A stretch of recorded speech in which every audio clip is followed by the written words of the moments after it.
Kag sa numero 1 sa mga balita, subong adlaw. Negros Occidental Governor Eugenio Sebong Lacson nagasuporta karon sa kampanya sang Sugar Regulatory Administration batok sa nagasinulod nga artificial sweetener.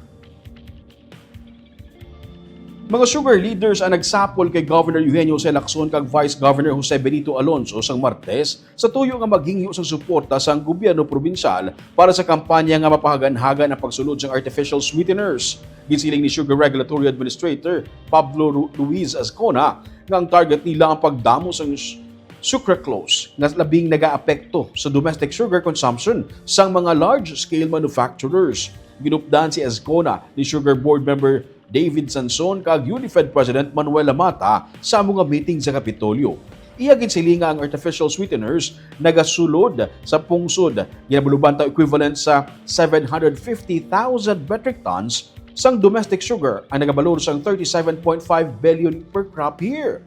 Labing makahalit ini sa sugar industry suno sa iya pero wala sang authority ang SRA sa pag-regulate sang entry sa artificial sweetener kaangay sang sucralose suno sa kay Azcona.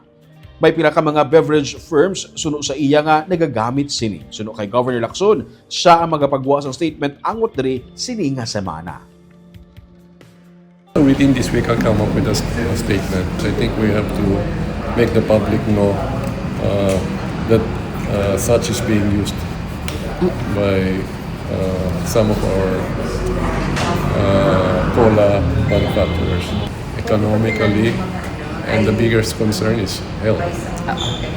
So we have to do. You will raise your concern? Yes, I will.